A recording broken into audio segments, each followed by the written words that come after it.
দিছে কিসের আপনার এই ডেট আমার একটা কাগজ সরি আমার একটা কাগজ এনে দিছে এই কাগজের মধ্যে সাইন করেন আমি বললাম এটা কিসের কাগজ আমি বলছি কিসের কাগজ তখন আমার 10:30টার সাথে আইনা আমার কাগজ দিছে কিসের আমার বাবা মারা গেছে আমি জানি না ডেট আপনি আমার ডেট আমার কাগজে সাইন নিতেছেন কি একটা হাস্যকর হইল না জিনিসটা আমি যখন আপনি 10টার পরে আমার এসে সাইন সব নিতেছেন আপনি কি তাহলে এক কথা বলবো তাহলে ওটা বন্ধ হলো মানে প্রথম ডাক্তার আসেননি তাহলে অপারেশন প্রথম কে করলো ইন্টারনি যারা করছে ইন্টারনি দিয়ে চিকিৎসা করে আপনার প্রশ্ন থাকতে পারে ডাক্তার আসেনি আপনি বলছেন কিভাবে আমি বলি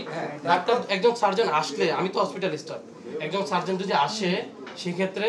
অপারেশন টেবিলে যখন পেশেন্টটা নিবে তখন সার্জন কথা বলবে ডাক্তার সাথে কথা বলবে আপনার পেশেন্ট আমি ওটিতে নিচ্ছি এখন অপারেশন আমি করব আপনি আল্লাহ করেন বা দোয়া করতে থাকেন বাইরে অপেক্ষা করুন সেটা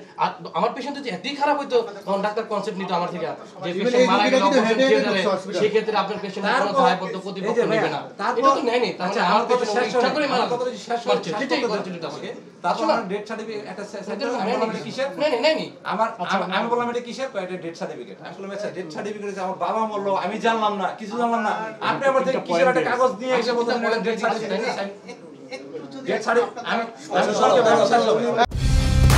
কালার এক্সপার্ট, জর্জ স্যাপ এবং মাইল্ড অন হ্যান্ডস টেকনোলজি সমৃদ্ধ অরিক্স ক্রিস্টাল ওয়াশ আপনার লন্ড্রি এক্সপার্ট।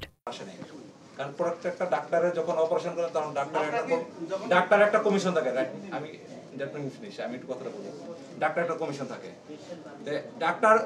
আমার রোগীর ডাক্তার ট্রিটমেন্ট হওয়ার কথা দুইটা সেখানে তার ইয়ার দিয়া আমার রোগীর বুক ফেরাটের এমন কোনো ইয়া করছে অ্যাসিস্ট্যান্ট দিয়ে বুক ফেরে অলরেডি রোগী বসে রয়েছে রোগী ফালায় রাখছে পায়ের রক কাটে এটা কাটে এটা আমার ছোট বোন দেখে আচ্ছা তো ডাক্তার ঠিক 1.5 থেকে 2 ঘন্টা পরে আসছে আচ্ছা আসার পরে তারপর আমার ডাক্তার যখন আসছে আইসা পরে বলতেছে কিছুক্ষণ পরে 10 থেকে 15 মিনিট পরে বলছে আমার অপারেশন সাকসেসফুল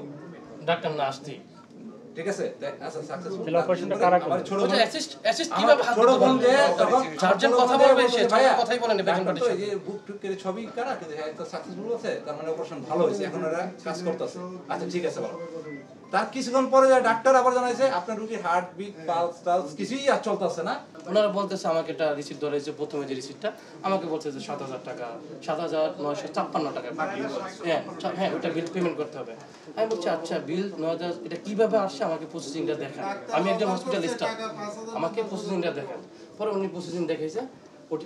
ডক্টরের বিল 6,000 টাকা আমি মেনে নিয়েছি ডক্টরের বিল 6,000 টাকা তারপরে ট্রিটমেন্ট এক্সট্রা না অপারেশন থিয়েটারে এক্সট্রা মানে যেগুলো লাগছে এক্সট্রা টেস্টের জন্য লাগছে 2,000 কয় টাকা জানি লেখা আছে সব মিলে এই টাকাটা আসে পরে আমি বলছি আচ্ছা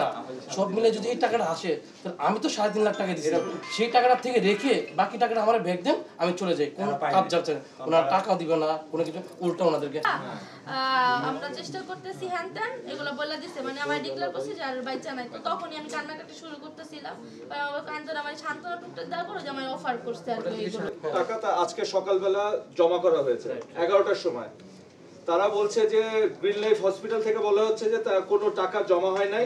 উল্টা লাস্ট বিল ডেড বডিটা বের করার জন্য 7,756 লক্ষ টাকা দিয়ে উল্টা 3,57,000 সামথিং বিল হয়েছে বাকি 7,000 টাকা দিয়ে তাদেরকে ডেড বডি নিতে হবে যেখানে তারা টাকা অলরেডি 11টার সময় পে করেছে টাকা পে করছে আমার কাছে অস্বীকার হয়েছে টাকা দেয় আমি মঞ্জুরুল আলম স্যার উনি আসছে আমি বলতেছে যে তোমরা কয় ভাই বোন এরকম পরে বলতেছে তুমি পড়ালেখা খরচ কে দিত আমি আমার বাবাই দিত পরে বলে আচ্ছা তোমার পড়ালেখার খরচ যাবতীয় যা লাগে মাসিক বেতন সেমিস্টার ফি সব আমি দেব তোমার আমি গ্রিনলাইফ মেডিকেল পড়ালেখা শেষ করে চাকরি দিব এটা স্যার আমারে বলছে এরা আপাতত কাউরে বলার দরকার নাই ঠিক আছে হ্যাঁ তারপরে একটু পরে ওই স্যার বের হয়েছে তারপরে ওই যে ওনার যে অ্যাসিস্ট্যান্ট জুয়েল ভাই উনি আসছে আর আরেকটা যে সার্জন ওইখানে ছিল ওটিতে দাঁড়িয়েওয়ালা মাস্ক পরো তো আমি অতটা চেহারা খেয়াল করি নাই উনি 5,000 টাকা জুয়েল ভাইরে দিয়া পরে চলে গেছে ওই জুয়েল ভাই আমার টাকার সাথে আমি তো তখন কান্না করতেছি ওকে টাকা কিসের ওই স্যার আপনারে দিছে গাড়ি ভাড়া কি না আমার তো এগুলো দরকার নাই আমার ফ্যামিলি বাইরে আছে ওরা না আমার আব্বার আপনারা বাঁচাতে পারলে না টাকা দিয়ে কি করবো কথা বলছি এই কার্ডিয়াক সাইটের কর্তৃপক্ষ কিন্তু আমি নয়, আমি আবারও বলছি আমি জেনারেল হসপিটাল সাইটটা দেখছি। একজন তো আছে যে কেউ একজন তো আপনাদের আমার কথা hospital এত বড় একটা প্রতিষ্ঠান আপনাদের না, একটা এটা উনি তো গেস্ট কনসালটেন্ট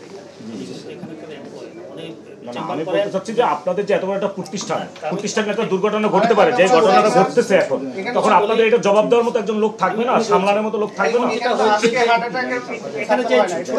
আরো হয়েছে। কিভাবে হয়েছে হ্যাঁ। যে উত্তরগুলো যদি আমি বলি সংক্ষেপে, তাহলে এই সার্জন ছাড়া শুরু করা হয় না, সার্জনই কাজটা করে, কিন্তু ওই যে ড্রেসিং, পেশেন্টকে বেডেতে তোলা, পজিশনিং করা, একটু সব দেওয়া, মুছে যে রেডি করা, এটা তো সবসময় সার্জনের লাগে না। এখানে টিম যারা থাকেন সার্জন ছাড়া অ্যানাস্থেসিয়া দেওয়া না, সার্জন এগুলো পেশেন্টকে আগে বেডে তোলে, পজিশনিং করে, এর আগে অনেক কাজ আছে। আমাদের লোক কিন্তু ওখানে ছিল, আমি জানি না কি হ্যাঁ আমাদের একজন নার্সিং পরে ও কিন্তু ছিল এটা ওখানে। হতে পারে যে সার্জন ঢোকার আগে কিছু প্রাইমারি প্রিপারেশন 1-1.5 ঘন্টা পরে আসছে উনি, কাটা হয়েছে, কাটা সম্পূর্ণ পায়ের রকও 2টা কাটা হয়েছে, কাইটা যখন এখানে লাগানো নিচ্ছে সেটাও ওনারা করছে, পরে আসছে উনি, পরে আইসা উনি চেষ্টা করবো ওনাকে নিয়ে এটা উত্তরটা দিতে।